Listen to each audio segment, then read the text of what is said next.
Au nom du Père et du Fils et du Saint-Esprit, Amen.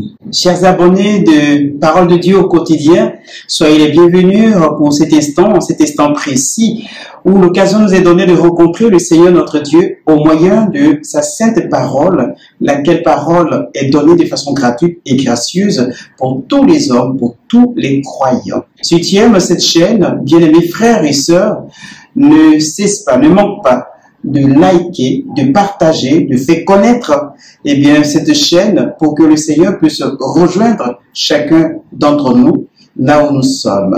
Parole de Dieu, c'est maintenant et nous y allons.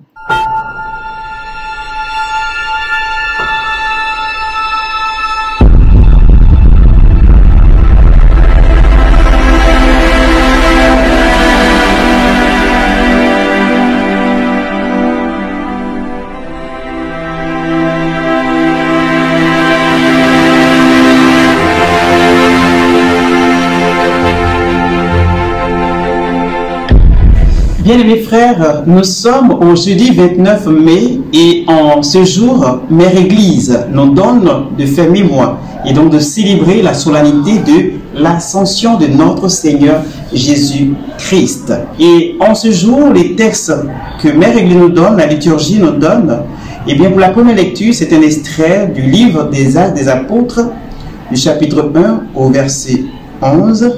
Et la deuxième lecture est extraite de la lettre aux Hébreux, au chapitre 9, du verset 24 au verset 28, et l'évangile du jour, bien évidemment, c'est celui de Luc, au chapitre 24, verset 46 à 53. Alors, les trois textes, bien-aimés frères et sœurs, nous évoquent l'ascension de notre Seigneur Jésus-Christ avec beaucoup de couleurs, beaucoup de dynamisme et beaucoup de joie. Bien-aimés, le Christ passe 3 bonnes années, sur cette terre des hommes. Il passe son temps à les instruire sur le royaume des cieux, à les instruire sur le Père céleste, sur l'avènement de l'Église, ce que l'Église sera.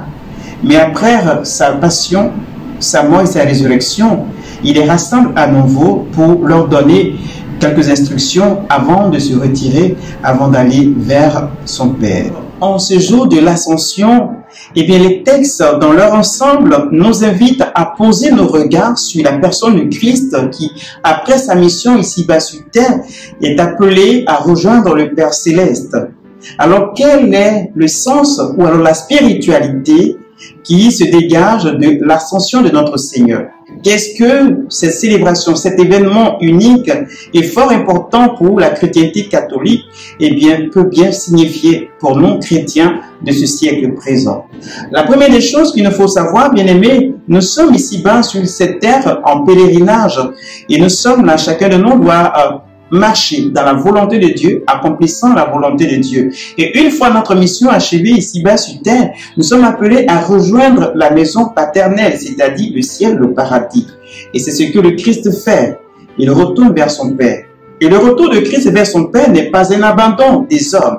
Il ne délaisse pas les hommes, mais bien au contraire, il va leur préparer une place comme lui-même l'a dit. Et d'ailleurs même, puisqu'il ne nous laisse pas, il ne nous abandonne pas, il nous fait la promesse de recevoir le Saint-Esprit.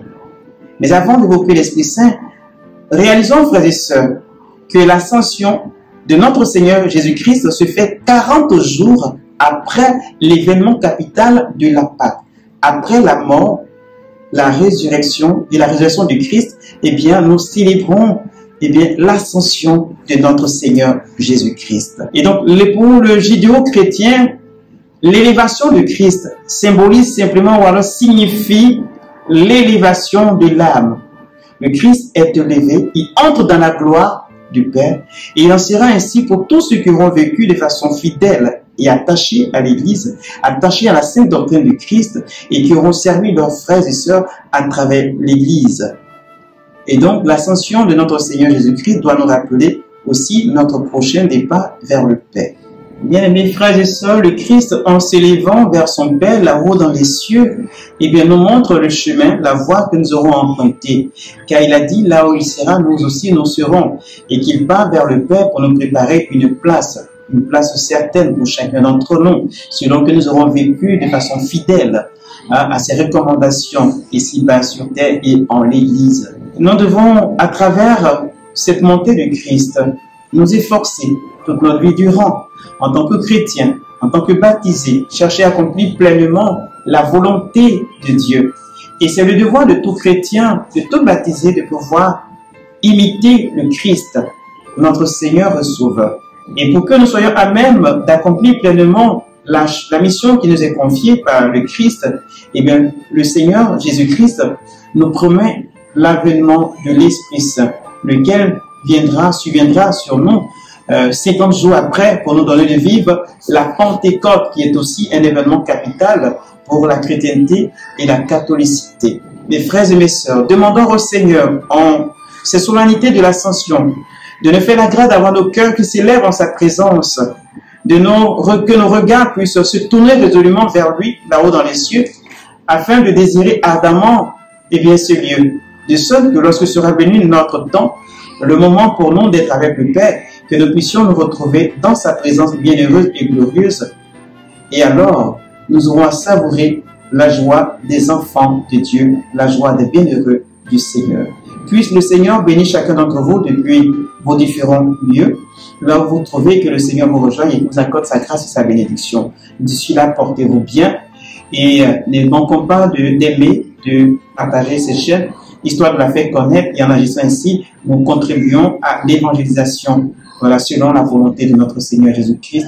Que Dieu vous garde au nom du Père et du Fils et du Saint-Esprit. Amen.